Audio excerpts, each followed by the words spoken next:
Good morning, everyone. I see people joining us. You ought to see closed captioning coming up on your screen. Please let us know whether or not that works for you. And the chat has also been enabled for you, so please feel free to use that. We're back for the third session, the third of 3 in this series. My name is Luciana Cardarelli, and I'm from CPCO, where I lead professional learning for the association. We're just hitting the 10 o'clock mark now, and to honor everyone's time, I think what we'll do is get started. So Bruno, if I could ask you to get that slideshow queued up, and then we'll get going. Just to remind everyone, this webinar is being recorded, and please know that in a couple of days you should receive another email from me where you will have access to this recording, as well as access to a PDF document that accompanies this work. And Bruno, I noticed that your chat is set to host and panelists. I'm wondering if you can repost that to everyone. Meg, yes, you are automatically muted through this. We anticipate we'll have several hundred people participating. We had registration of about 526, and we all know what days can be. So numbers, I'm sure, won't get that, but will be numerous, no doubt about it. In the chat, you will see a Google Drive link to a PDF document that if you've been able to participate in previous sessions, it is the third iteration of it and now includes the content that's relevant to today's learning. Bruno, I'll get you to go to the next slide, and I'll speak very briefly to the funders and the origins of this work.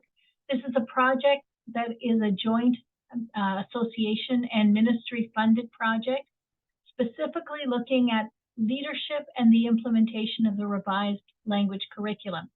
And after yesterday's announcement, I'm sure you're all aware that approaches, pedagogies, stances for learning and leading that are embedded in grades 1 to 8 are now being extended to kindergarten starting in 2025.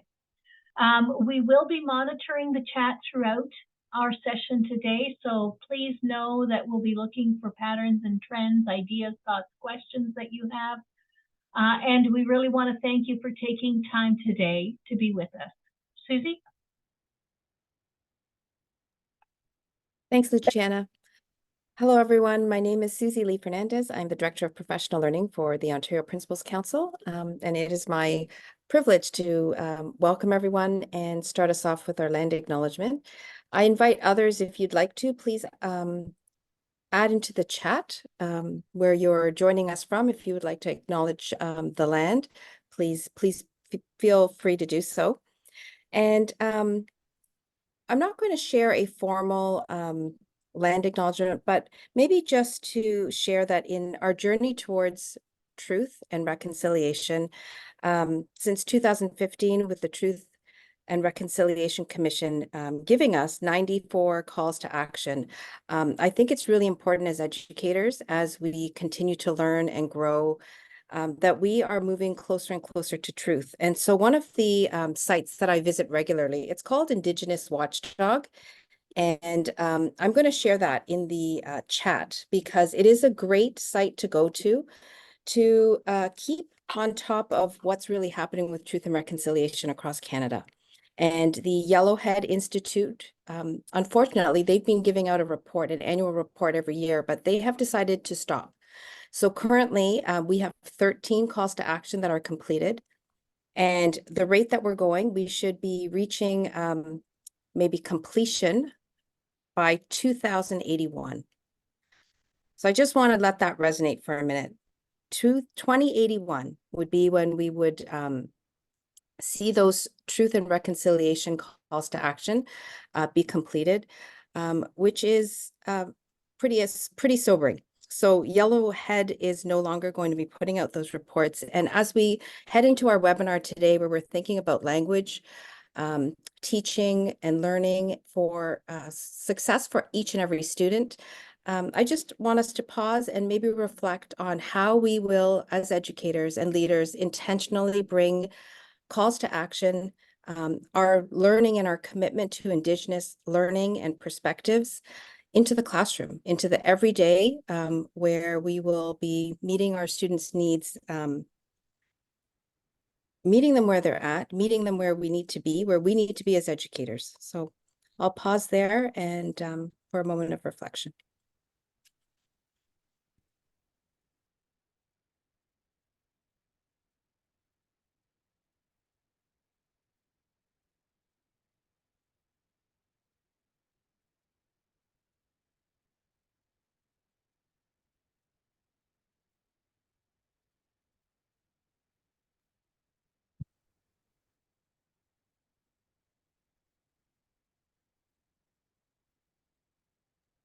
Thanks so much, Susie. So good morning, everyone. My name is Linda Ford Dacuna, and I am the OPC lead for this project.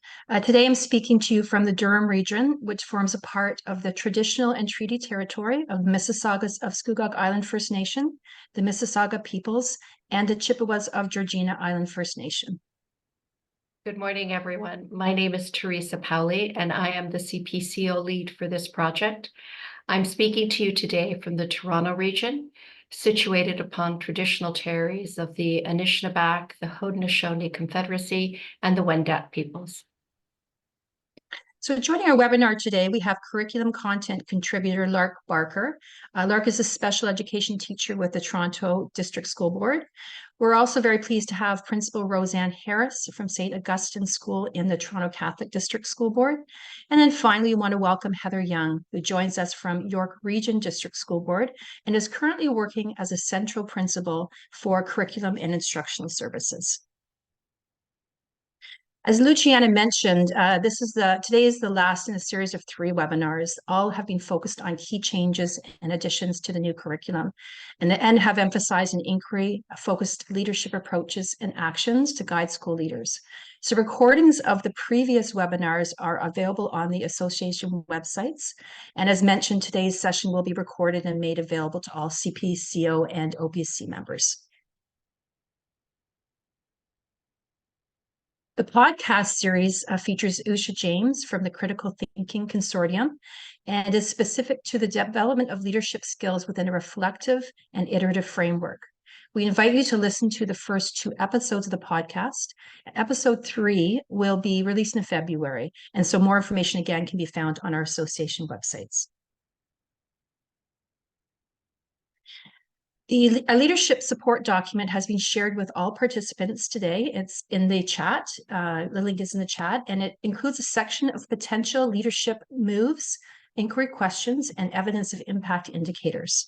So we're recognizing that schools and districts have unique, diverse strengths and needs. Leaders will want to reflect on which of these examples could support school planning. Suggestions are organized to align with the Ministry of Education Key Changes chart. And the accompanying graphic is intended to convey the iterative and cyclical nature of critical inquiry approach and provides a reminder that all elements of the chart are in service of the development of collective efficacy. It highlights multiple entry points for this work and helps communicate that there is no one set or defined entry point. School leaders will find multiple points into this work that meet the needs of their school communities and align with their leadership approach. So today's session will focus on assessment and evaluation, as well as culturally responsive leadership practices. Within this webinar, please note that all references to principals includes both principals and vice principals. And again, please feel free to share questions in the chat box, and we will try our best to respond to all questions by the end of the webinar.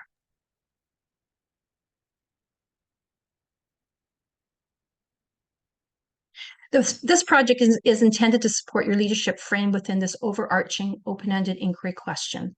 In our podcast series, we focus on the power and potential of inquiry to support and develop collective efficacy. Usha James from the Critical Thinking Consortium has been our guest on our podcast, and we invite you to listen to what she has to say about this approach. So at the Critical Thinking Consortium, we really equate learning and thinking. And sometimes I think we throw around this idea of an inquiry approach and assume it just sort of hinges on a question. But really, it's a whole approach. It's a comprehensive approach that understands that really deep and important learning that will stick, is not going to happen unless people are thinking. Kids are not going to learn about the curriculum unless they are grappling with concepts in the curriculum. And similarly, teachers, the learning is not going to be deep and transformative unless they have the space to think critically about their practice, and the inclination to think critically about their practice. So a critical inquiry approach to professional learning validates that it takes time, and it's important for people to have both time and space and some structure to help them think critically. I mean, teaching is a profession in which teachers are thinking critically all the time. They're making reasoned judgments and making snap decisions in the moment that require them to take into account all sorts of evidence. And the same thing with leadership. I think, unfortunately, we don't necessarily take a critical inquiry approach to professional learning, and we end up giving people a lot of background knowledge and expecting them to do that critical thinking on their own time. So when we talk about a critical inquiry approach, there are lots of elements. One of those elements is a really good question, a question that is not just concise, but it really resonates with people. Teachers think, yeah, that is the question that's burning inside of me.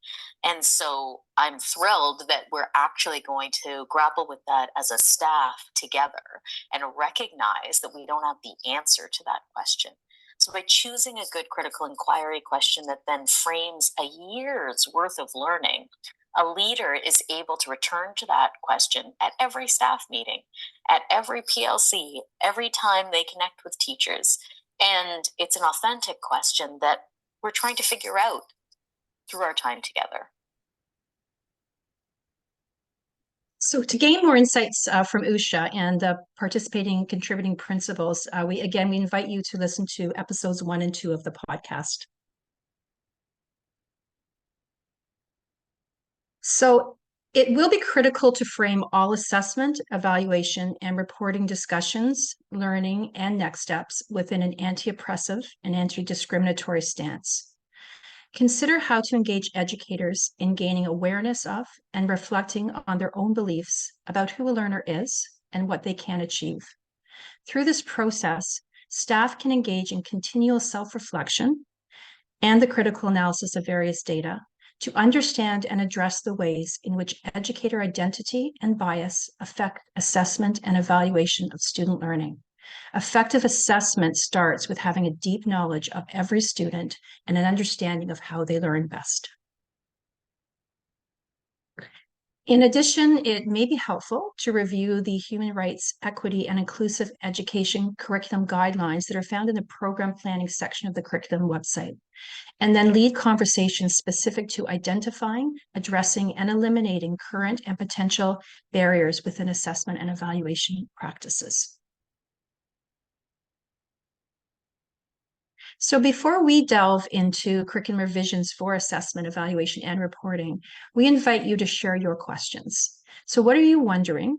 What types of questions are educators asking? Can you please take a moment just to share a question in the chat? And we welcome everyone to put their thinking there, having just come off of reports before the holidays. I'm sure there have been questions that have been raised by your colleagues, by your team at school. What did those sound like and look like?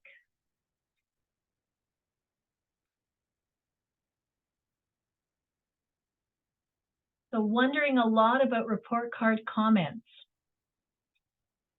1 mark instead of separate strands. How do you go about determining that? Frustration by the lack of guidance with respect to reporting.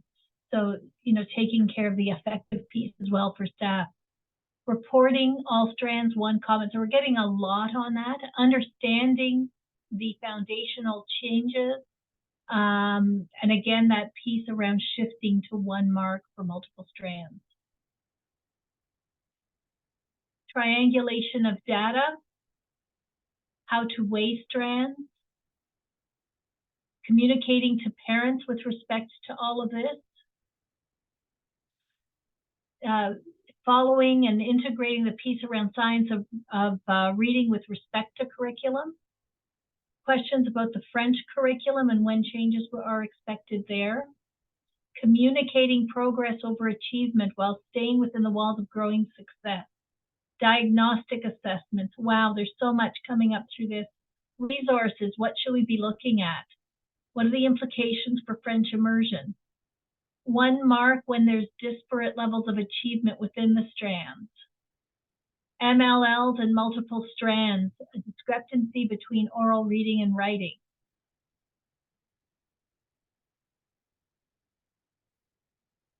Things are slowing down in the chat, so we might be getting the big pieces through these comments. What are the best diagnostic assessments to support all learners? Linda and Teresa, does that give you a good sense? Yeah, thanks very much, Luciana, and thanks to all of you for those great questions. We are going to be responding to some of those quite directly in our webinar this morning, and then we'll be certain to leave time at the end for any outstanding questions as well. And Bruno, if I could just ask you to move to the next slide, please.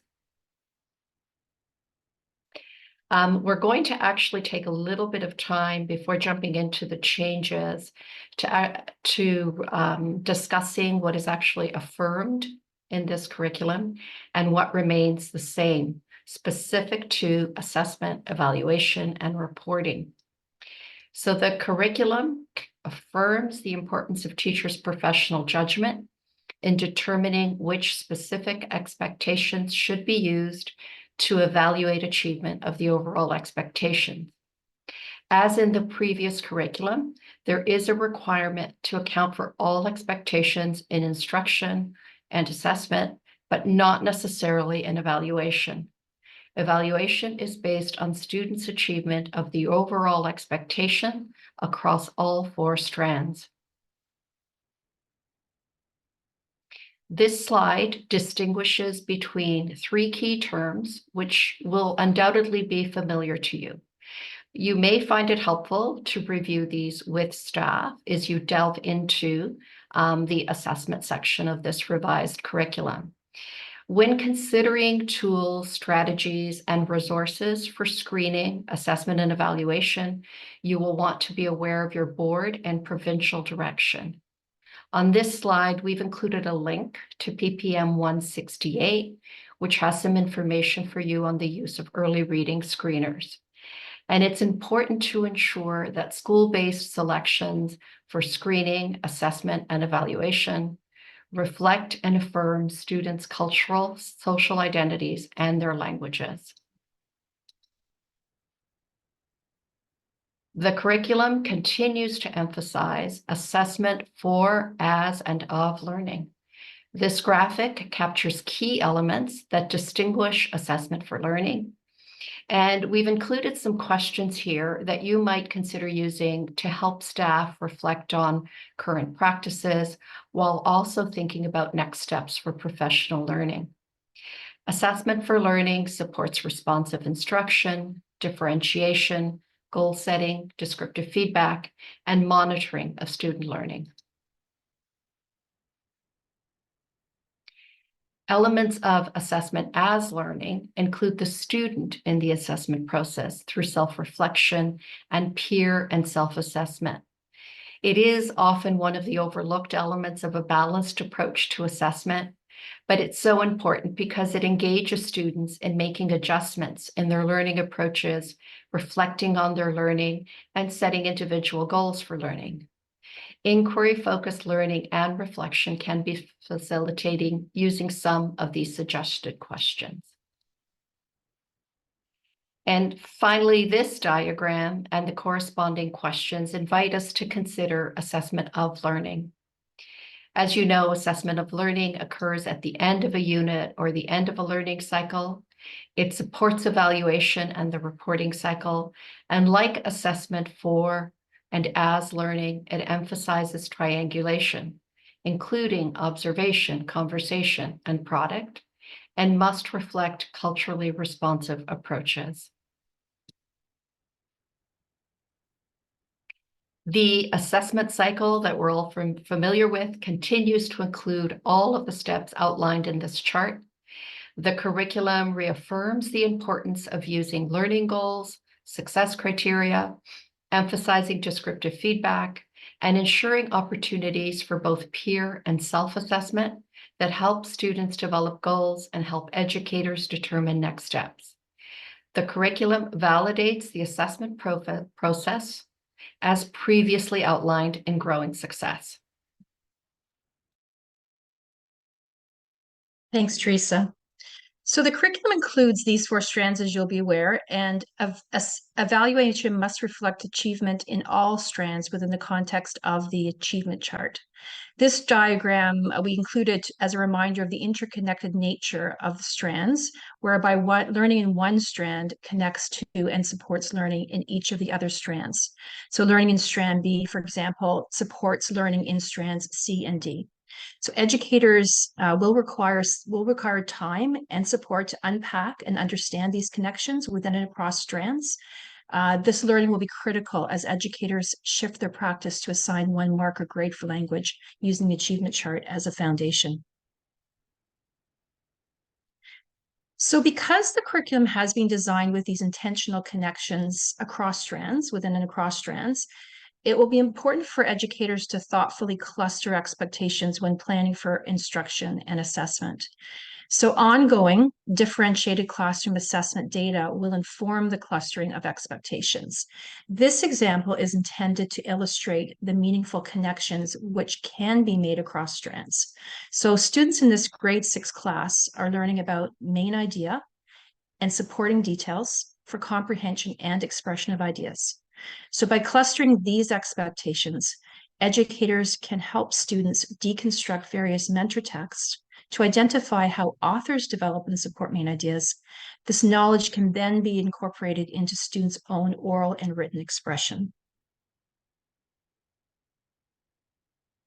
There really are multiple options for meaningfully incorporating strand A expectations into this instructional focus. So moving forward with this example, the learning goals and success criteria will include a focus on understanding and applying specific transferable skills, including self-directed learning. So students will be assessed on their ability to set personal learning goals and apply peer and teacher descriptive feedback to their work. The curriculum emphasizes strand B concepts as central to student learning. So in this clustered example, the educator can focus instruction and assessment on word choice, syntax, and grammar that will support oral and written expression of main ideas and supporting details as a connection to those selected strands C and D expectations. However, educators decide to cluster grade level expectations, it will be important to ensure that the connections to the achievement chart are in focus in the learning cycle or unit. Strand B includes continuum for overall expectation B2 and a separate continuum specific to B3, and you'll be aware of that. Educators must always refer to these continua when planning for instruction and assessment. Appendix A provides that at-a-glance chart of the mandatory learning in the more details sections that appear under overall B2, that's the grades 1 to 4, and then Appendix B also provides that at-a-glance chart of mandatory learning for overall B3, and that is specific to grades 1 to 9, and it includes the descriptors that are included on this chart.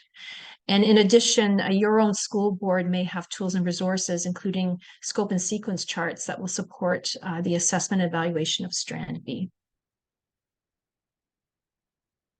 So I would now like to welcome Lark Barker. She's a curriculum contributor and she's going to speak about the Continua. So Lark, in your current role as a special education resource teacher, could you please speak to the way in which the Continua is enhancing classroom assessment practices and perhaps a few of the challenges that educators are facing? Sure. Thanks so much, Linda. I feel that the Continua are really helpful for classroom assessment.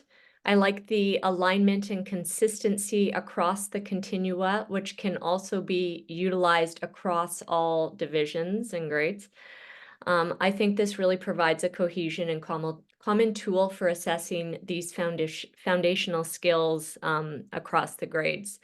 Also, the descriptors included in the Continua are asset-based, which is helpful in our overall efforts to be responsive to individual strengths, needs, and experiences, while helping to support a culturally responsive and relevant approach. I know in the chat as well, someone talked about a challenge of reporting comments, so this asset-based language could also be helpful there. The Continua reinforces the use of differentiation when assessing, reminding us that we can use observation and conversation rather than relying exclusively on paper and pencil tasks. And finally, the assessment data gathered through the use of the Continua is constantly informing tiered support for students, including developing specific next steps for planning classroom instruction in Tier 1. I think that what I'm going to say around challenges is nothing that will be surprising. Educators are facing several challenges using the new Continua effectively, given the late release of the curriculum and really limited time and opportunity to unpack that. Professional development has been slow to roll out in many cases, and teachers have had limited access to supporting resources. One resource that I strongly recommend, and I think will be featured on the next slide, is a website that has been developed and provided by Dyslexia Canada and IDA Ontario, and that was recently shared at a ministry webinar. Another challenge has to do with finding resources and teaching strategies for strands C and D. Although not related specifically to the Continua, these strands are really connected and need to be supported to ensure that we are improving students' reading comprehension and writing skills. And the final issue, again, that was discussed a lot in the chat has to do with the requirement for 1 grader mark. Teachers need support to learn how to integrate assessment information across all 4 of these strands. Thanks so much, Lark. So we're going to continue our focus on approaches emphasizing the curriculum, and that may in fact help with some of those challenges and opportunities you spoke about, Lark, in your sharing of ideas.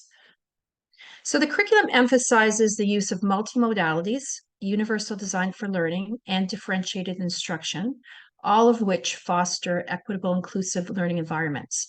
These important principles are important to consider when thinking about assessment and evaluation, and specifically on triangulation, as we consider opportunities for students to demonstrate their learning in multiple ways.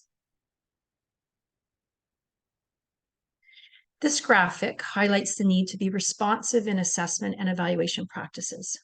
So by varying the proportional emphasis on conversations, observations, and products, educators are enabling students to leverage their knowledge, skills, and strengths to show what they know and can do.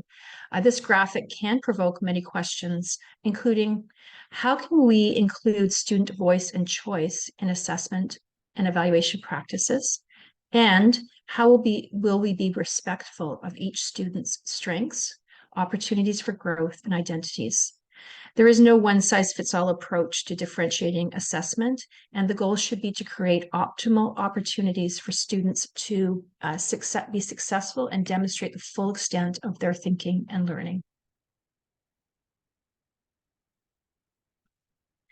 The curriculum also emphasizes differentiated and responsive assessment and evaluation practices when we were supporting students with special education needs and English language learners.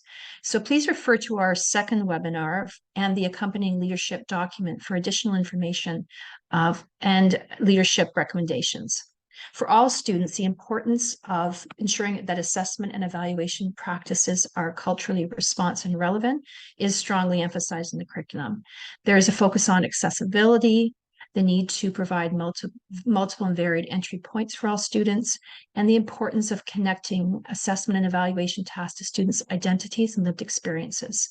And there's also an imperative to ensure that each student has equitable access to the tools they need to complete the assigned tasks.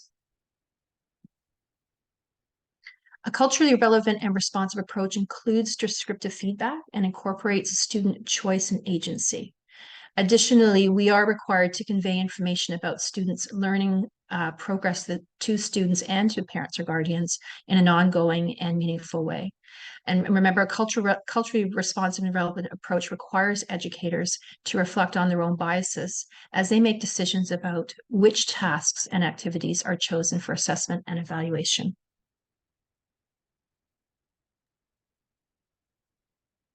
Next slide, please, Bruno. So previous slides highlight some of the key principles of culturally responsive and relevant approach to assessment, but we don't want to leave you with the impression that this work is done by checking points off on a list. So in our most recent podcast, Principal Jackie Gauthier, who's the principal of St. Mary Catholic School in Shannonville, which is the Algonquin Lakeshore Catholic District School Board, offered the following comments on how deep this work needs to be and how important it is to avoid a checklist approach to CRRP. Please listen to her comments, and then could you kindly take a moment to comment in the chat about what Jackie has to say, what's resonating with her comments, how does it connect to you and your leadership? Sometimes culturally relevant and responsive pedagogy runs the risk of being performative when we focus on the shallow aspects of culture, rather than fostering that deep understanding of the role culture plays in our learning. And that's where the equity comes into play. Again, we can be a checkbox person because it's easy and it's low-hanging fruit, but it's really it's not good enough to just have books with pictures of children with different backgrounds in it, or read stories about different cultural holidays around the world. It is really about getting to know that our brains use culture to make meaning of experiences, and we build learning by engaging those culturally grounded information processes. So, it's about working with our staff to focus on the responsive part of CRRP.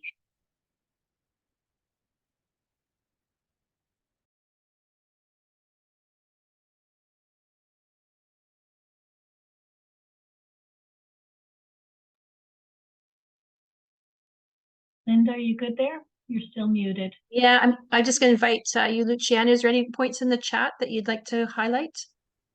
Nothing yet, no, but if anyone would like to comment, we're monitoring. Brains need culture to make meaningful connections. Ain't that the truth? Thank you, Shauna. Thanks. And then we can move on, and we still invite participants to add some comments if you'd like. Interesting word. They made connection with the word performative. Thanks, Sarah. Thanks, Mary Jo. I think we're good. Oh, thank you so much. Okay, so I would like to welcome Heather Young, whose portfolio includes providing system supports for the implementation of his curriculum. Heather, we've talked about some of the promising leadership moves and approaches happening in your board, specific to, of course, assessment and evaluation for this revised curriculum. So could you start by sharing a few suggestions that could help leaders center human rights and equity within assessment and evaluation practices? So what are you noticing as emerging and promising practices in your board? Thanks so much, Linda. We definitely need to ensure there's a strong foundation of anti-oppression in terms of our planning, instruction, and assessment. Centering human rights and equitable and inclusive practices is really key. So we've been focusing on guiding principles for our literacy work, where we build and nurture relationships, we affirm identities, and we really narrow in on those equitable and differentiated instruction and assessment practices. So examples of this have included administrators facilitating learning on determining an aggregate mark, exploring ways to engage in culturally responsive, relevant, and sustaining assessment practices, and also determining ways to use data sets to inform those next steps. Administrators are facilitating professional learning in identity affirming practices while serving as co-learners. It would be helpful for leaders to facilitate conversations using questions from the OPC CPCO leadership document, such as the example noted on this slide. And on the next slide, you'll see another helpful practice for us has been to review ministry resources, such as Growing Success, and also the language curriculum section, assessment and evaluation of student achievement, and then building those intentional connections to human rights, equity, and inclusive in, education and curriculum guidelines, leading conversations about identifying current and potential barriers within assessment and evaluation practices is an important first step. And the next step would be working with school teams to remove or prevent barriers that limit student learning and achievement through the implementation of approaches such as universal design for learning and differentiated instruction. Yeah, great thoughts. Thanks, Heather. So we know educators will need time and space to deepen their understanding and implementation of the approaches you mentioned. So creating collaborative school structures is key. That's going to be a key consideration for principals. What's that looking like in your board? Like what's working? So a couple points are on the slide there for you, but we know that having a variety of structures in place for professional learning is helping to ensure that we are reaching as many educators as possible in a really meaningful way. So this could include staff meetings and professional learning time during the instructional day when possible and where appropriate, developing school-based learning communities and finding ways to network with other school teams has also been beneficial. In our board, this has included more formal networking opportunities at administrator meetings and partnerships with neighboring schools. But often we know that these networks are occurring informally as well, as school leaders and educators are seeking and developing connections with colleagues to support anti-discriminatory and anti-oppressive practices. Planning and organizing school structures which provide these ongoing opportunities for educators to discuss assessment data and determining those next steps for planning is helpful. Making decisions through the tiered approach with a team can also lead to the achievement of the improved outcomes that we are aiming toward. And creating space for ongoing collaborative dialogue has supported our efforts to lead in a culturally responsive and relevant way. On the next slide there, you'll see some notes around collaborative relationships. We know that principals are finding it helpful to think about starting where we are with an asset-based approach to what is currently working well for students and staff and affirming what is working well for us as instructional leaders. Building efficacy of school teams and thinking about ways that we can continue to open doors to classrooms and learn from one another will be important. Accessing support from central staff and leveraging their knowledge, building mentorship and coaching opportunities within our teams, and reimagining structures is helpful as we build collaborative relationships in a variety of ways. As noted on the slide, principals on our board are valuing opportunities to build collaborative relationships as they learn about and lead implementation of this revised curriculum. On the next slide, maximizing opportunities for discussing student data, focusing on strengths and also those next steps is also a practice being used widely. We've been asking questions such as the ones shown on the slide here to facilitate these conversations. Reflecting on what new learning is needed for educators to support this information gathering process is a consideration for school leaders. Thank you so much, Heather. Thanks for being a part of the webinar today and sharing leadership suggestions and reflections for the participants. So we're going to now turn our attention to key changes, some of the key changes in assessment, evaluation, reporting, and we'll begin with the revised achievement chart. Thank you. Excuse me. Thank you, Linda, and thank you, Heather. So while the curriculum expectations, both overall and specific, detail the content standards for a given subject, as you know, the performance standards are situated within the achievement chart. This distinction is important for educators to understand and to apply for assessment, evaluation, and reporting. As part of the language curriculum and growing success directives, educators will use the achievement chart to make consistent judgments about the quality of student learning based on clear performance standards and a body of evidence collected over time. The achievement chart has been revised to include updated examples and the addition of nonverbal to the criteria in the communication category. The inclusion of nonverbal examples, as you can see on this slide, reinforces the importance of multimodalities in this curriculum, as well as validating some of the ways in which multilingual learners might demonstrate their learning. Additionally, the inclusion of nonverbal communication embodies an asset-based approach to assessment and evaluation in language. As mentioned, Growing Success still stands as Ministry of Education policy on assessment, evaluation, and reporting. Reporting, as outlined in Growing Success, is based on students' most consistent performance, their most recent performance, and is based on their performance across all 4 strands. There is no weighting of strands, and it is important to ensure all 4 strands are addressed during instruction, reflected in assessment and evaluation, and supported in the comment section of the report card, as described on this slide. The shift to 1 mark or grade has drawn a lot of attention and questions for leaders and educators.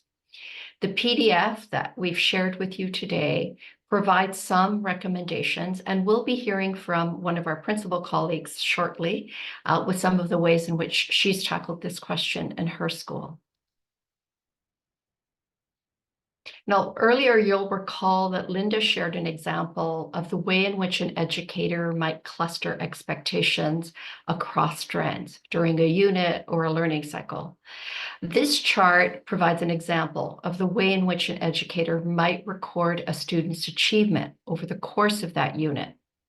Now, this student is performing at level 3, as it is the most consistent level of performance in relationship to the content standards. Determination of an overall level is informed by the instructional emphasis placed on expectations or strands within that learning cycle or that term.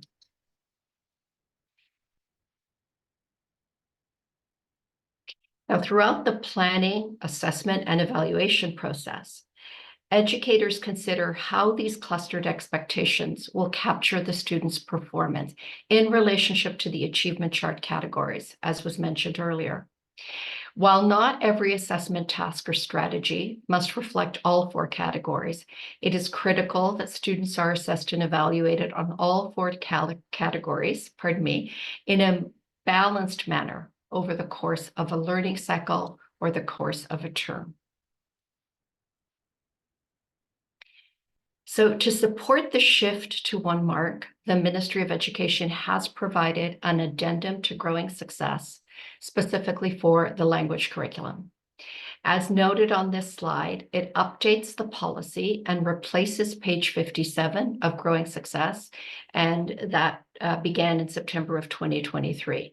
And we've provided a link to the addendum for you on this slide. The quote that appears on this slide is actually taken from the addendum, and it emphasizes that in assigning a grade or mark, educators consider the student's integrated learning across the strands in each reporting period. These are additional addendum notes, and they emphasize the need to include comments on the foundations of language on the report, including reading and writing.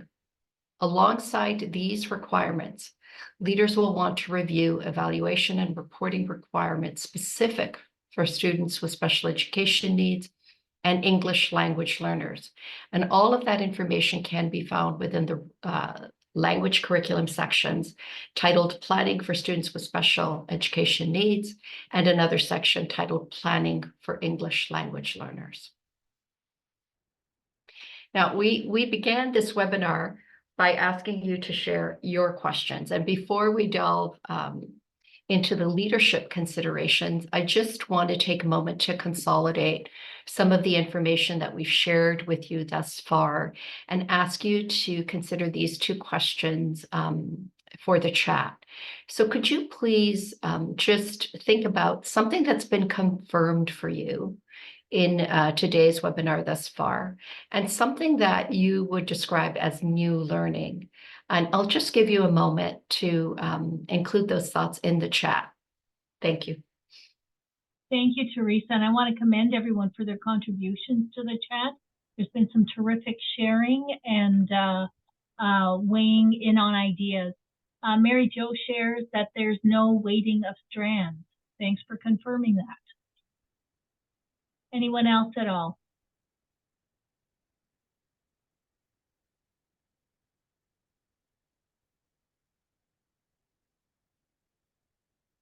One of the things I especially liked was that slide on the triangulation of data and how, depending on the student, how much weight that you give to any one strand really depends on that student's narrative.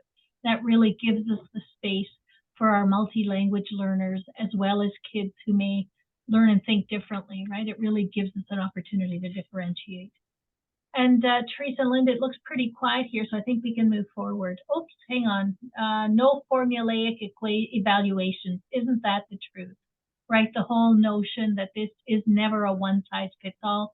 I also love the idea that it's really grounded in growing success with which we all have familiarity, and more importantly, we have successes that we can build on. We've got comments coming in now about the addendums, and again, the connection with respect to growing success. And it sounds like people are having conversations with their teams at school, tacking in or tagging onto exactly these kinds of questions. Candace, I love the fact that you thought that that slide on differentiating the triangulation would be a great catalyst for staff conversation. So great. Thank you all. Thanks very much, Luciana, and thanks everyone for your contributions. I'm going to ask Bruno to move to the next slide, and I'm going to just take a moment to introduce Roseanne Harris, who is principal of St. Augustine School in the Toronto Catholic District School Board. Thanks so much for joining us, Roseanne. I know that you have a great deal of expertise in literacy as a former lead for the board's reading intervention program, and now principal of a school in the northwest part of the city. And we're hoping that what you would talk about this morning is some of the ways in which you're supporting your educators to make that shift to the 1 mark or grade for reporting. And what are some of the things that educators are wondering about? Hi, good morning, everyone. In beginning our discussion about the shift to 1 grade or mark, I encourage staff to think back to the adjustments they made when they had to move to 1 grade in mathematics.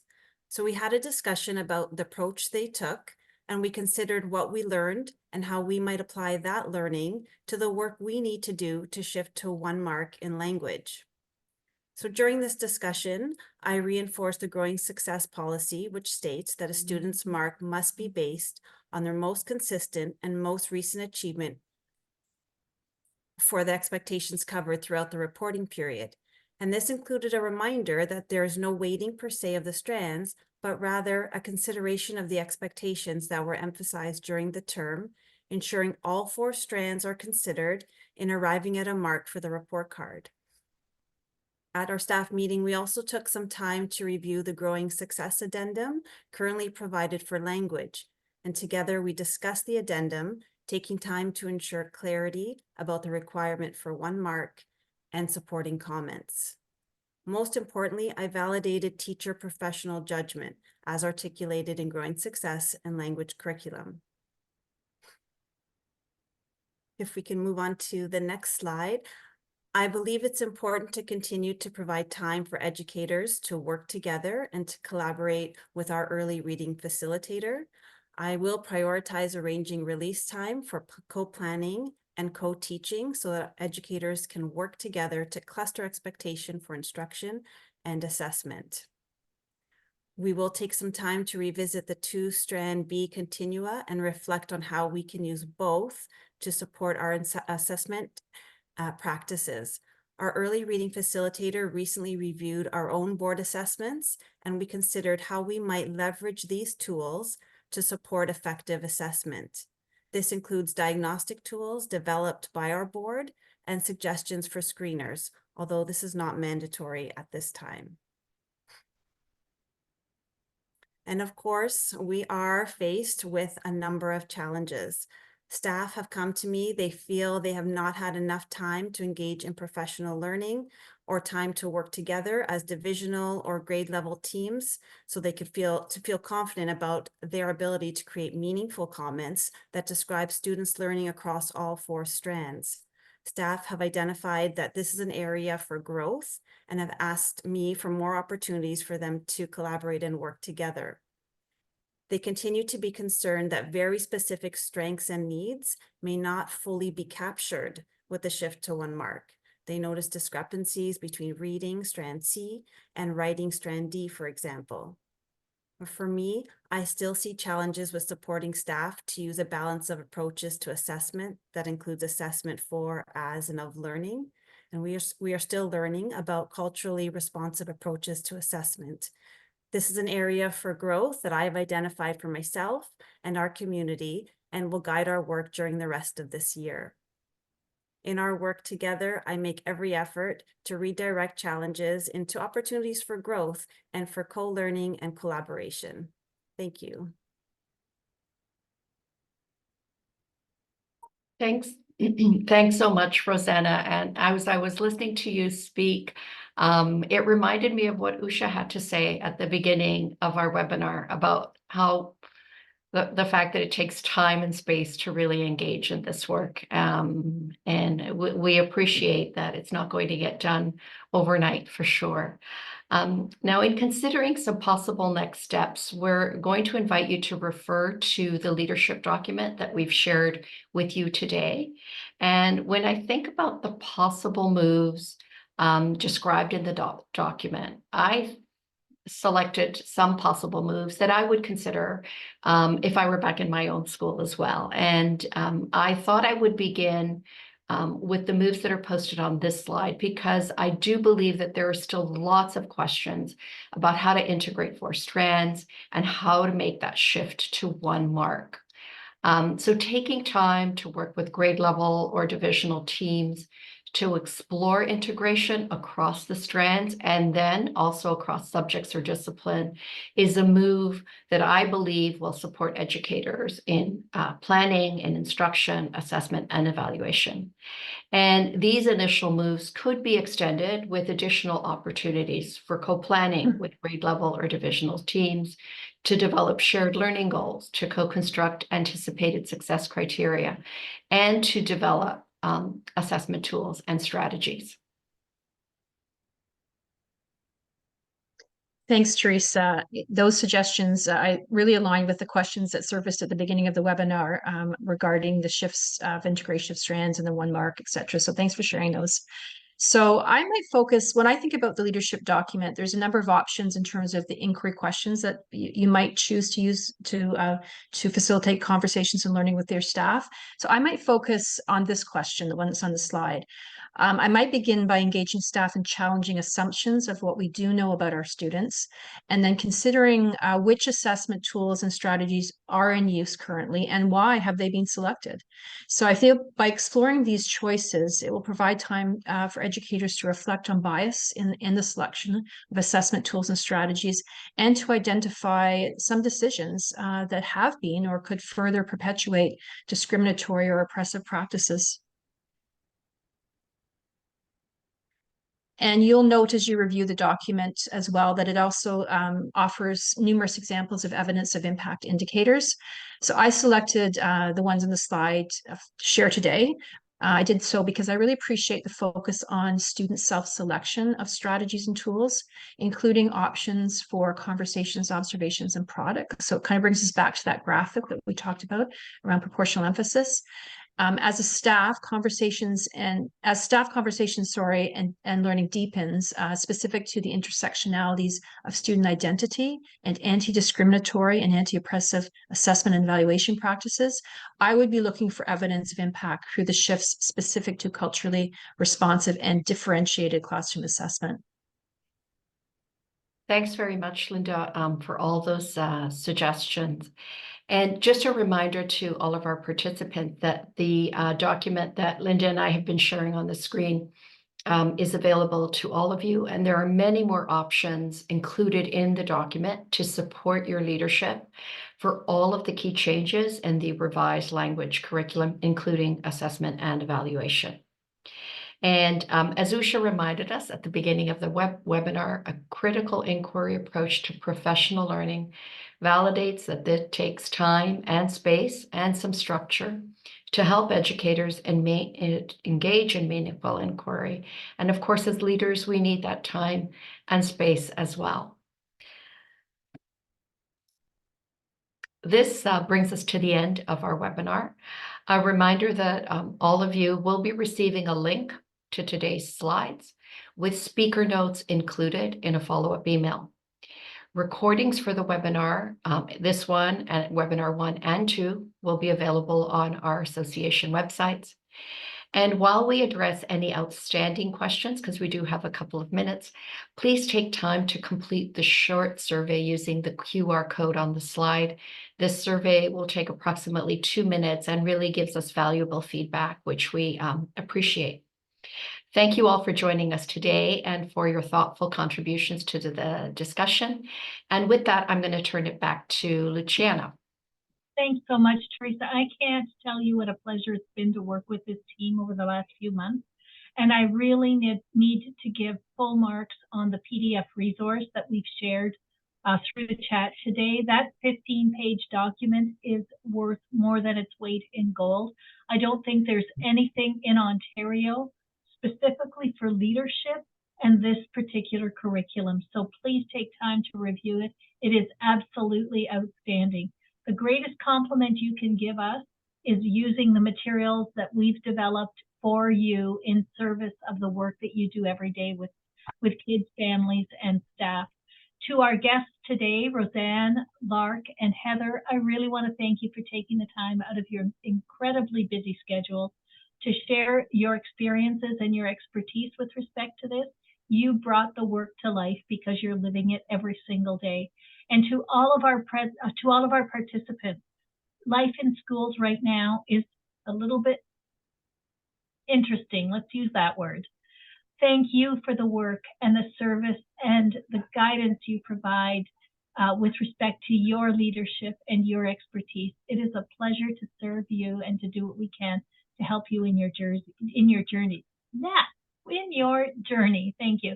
Watch out for the last podcast, which will come out in the coming weeks. Go to your association website. Everything is posted there.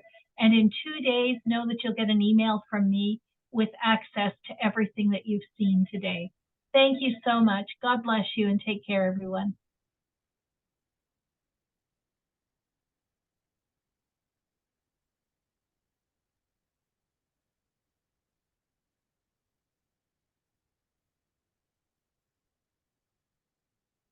Okay, and our folks, if you want to stay on for a minute, I'm going to stop recording now.